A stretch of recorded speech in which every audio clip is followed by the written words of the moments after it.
In the winter of 1777, America was not yet a nation. But ordinary people had already begun to decide just how much freedom was worth. Thomas Halley was the son of a farmer from Pennsylvania.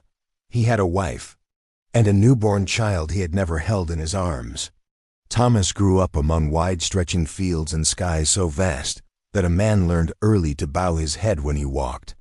His hands had known soil since he was a boy, cold mornings, and the damp scent of hay after rain.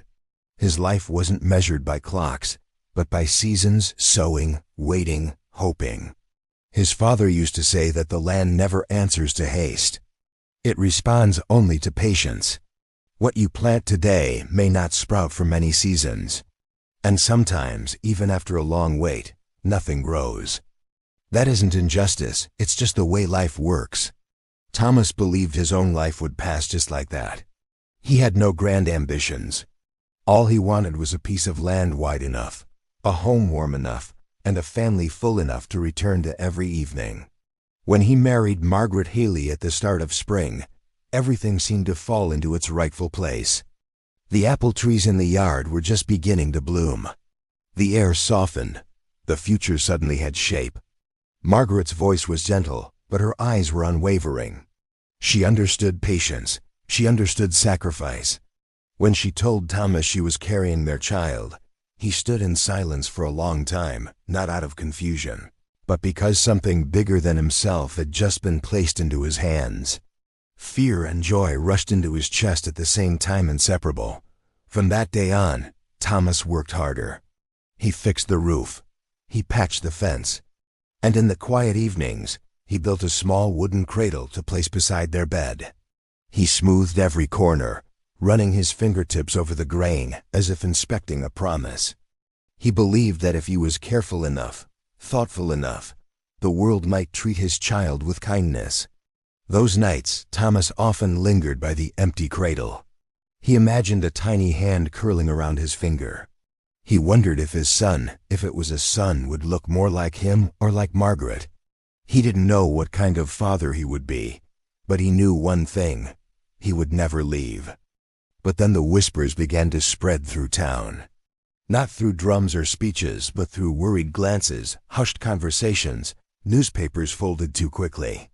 War did not knock on doors.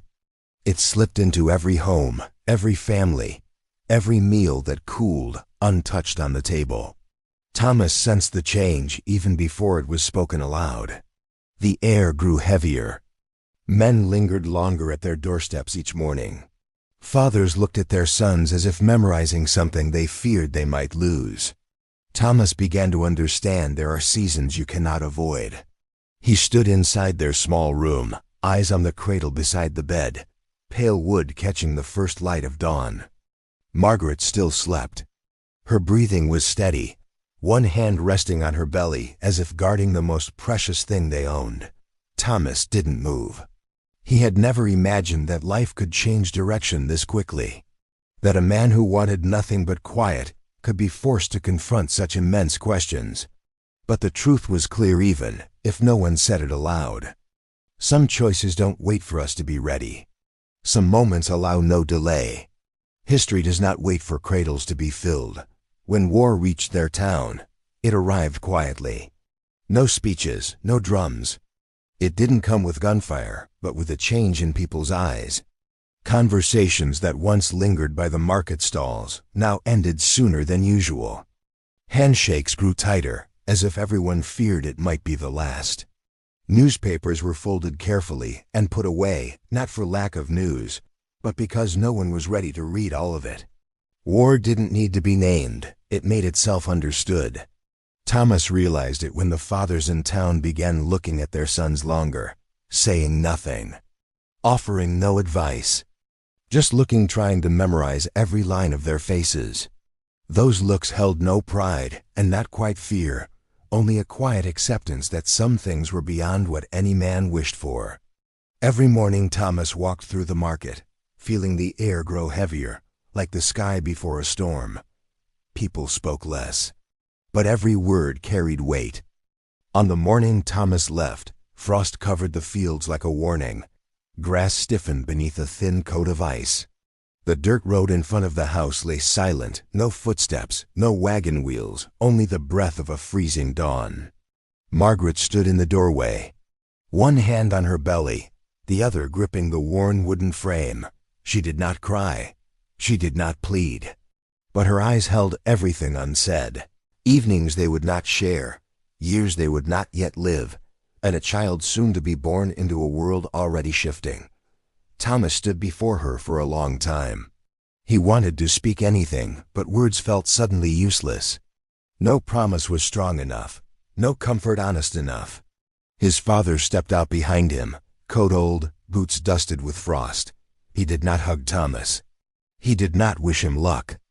He simply walked with him to the end of the road, where the town ended and the fields spread wide and empty. The wind stirred, carrying the scent of cold earth and dry leaves. They stopped. His father looked ahead, then spoke slowly, quietly, as if to the ground beneath his feet. "If we don't stand now, your son will kneel forever." Thomas heard every word. Not with his ears, with something deeper. He didn't argue. He didn't ask questions. Because he understood. There are answers that need no voice. There are moments where silence is agreement. He turned back. Margaret was still there, small in the doorway. Thomas walked to her, placed his hand on her cheek, feeling the cold, unfamiliar skin. She closed her eyes briefly, as though trying to hold on to this moment for just a little longer. Thomas lowered his hand to her belly, where the unborn child existed, invisible but undeniable. He kept his hand there longer than necessary, as if trying to pass on something words could not carry. Then he kissed his wife, placed his hand once more on the child he had yet to meet, and turned toward a future he could not yet imagine. Winter arrived without mercy. It did not roar. It made no declarations. It simply settled over the encampment like a verdict already signed. Cold seeped into everything, into soil, into cloth, into bone, and never left. Boots fell apart. Rations ran out. Men deserted every night. The leather of worn-out shoes split open. Some men wrapped rags around their feet to keep them from bleeding. Some walked barefoot over frozen ground, leaving dark red prints behind, not because they lacked courage, but because the human body has limits. Meals grew smaller, a piece of bread hard as stone, a bowl of broth so thin you could see the bottom. Hunger didn't make men scream, it made them quiet. It slowed their thoughts, weighed down their movements, as if every step demanded permission. The camp became a place where silence held weight. No one spoke of tomorrow. No one asked when the war would end. Those questions were luxuries. All that mattered was whether a man would wake up the next morning. Hunger clung like a shadow. It followed each man hour by hour, breath by breath. Illness crept in silently, a cough that wouldn't fade, a fever that wouldn't break, a man lying down and never standing again. There were no funerals, no farewells, just an empty space in the formation and a blanket pulled tight. At night, wind cut through canvas walls and through whatever courage was left. It howled as if testing how long humans could endure. The few fires flickered weakly, giving just enough light to remind everyone that darkness was waiting. Thomas watched it all with tired but alert eyes. He saw men who once laughed loudly now speak softly, their gazes hollow. The strong began to tremble, not from fear, but because their bodies had nothing left to give, and the weak disappeared. Some walked into the night without a word. Some left behind a hat, or a small knife, a quiet marker that they had ever been there at all. Thomas didn't know where they went. He wasn't sure he wanted to. Each departure felt like a small betrayal, not of the cause, but of those who stayed, those who kept standing guard, those who kept shivering in the cold, those who stared at the empty space beside them and asked no questions. No one called the deserters cowards. No one blamed them. Survival wasn't a sin. It was simply not granted equally. Thomas began to understand that war wasn't decided by heroic moments, but by long days where nothing happened. Days when men stayed, despite having nothing to hold on to except the hope that morning would come. He stood in the middle of the camp, breath curling like smoke in the freezing air. Around him were gaunt faces and thin shoulders still trying to stand upright. None of them thought themselves heroes. They were simply the ones who hadn't left. Thomas slowly learned that courage was not loud. It was endurance in silence. At night, Thomas lay awake in the dark. He counted his breaths. He pictured Margaret's face. He wondered whether his son had been born yet, whether that cradle was still empty or finally full. The darkness in the camp was not the same as darkness at home. It was thicker, deeper, and full of noise, the wind tugging at canvas walls. A cough from somewhere in the night. A man shifting for too long, unable to find a position warm enough. Thomas lay still, eyes open, staring into the invisible space above him. Every breath he exhaled appeared as a thin wisp before disappearing. He counted them not to sleep, but to know he was still awake, still here. At home, night had once been the most peaceful time. When Margaret would place her hand on his chest and talk about small things, what to plant next season, how to fix the fence, where the cradle should sit to catch the morning light. Conversations that didn't need endings, because morning always came. Here, night promised nothing. Thomas closed his eyes and tried to summon familiar memories. He saw Margaret's hair in the glow of the oil lamp. Her hands resting on her stomach, asking him to listen, though there had been nothing to hear yet. He remembered the feel of the cradle's smooth wood beneath his palms, each corner sanded over and over, as if careful craftsmanship could shield a life not yet born. He wondered if the child had arrived, if Margaret had suffered much, if anyone stood beside her, or if she faced that moment alone. He imagined the cradle no longer empty, a tiny form lying there, taking first breaths, completely unaware that the world it had entered was trembling. The thought tightened his chest. He wanted to believe this all meant something, that the cold cutting into skin, the hunger clouding his mind, and the long sleepless nights would someday belong to a greater story. A story people would later tell, where his endurance would not be forgotten. He told himself suffering must carry purpose, that sacrifice would be remembered. But as the camp fell deeper into silence, thoughts he pushed away in daylight returned. Not loud, just steady. True, Thomas thought of the men who vanished into the night. No farewells. No trace.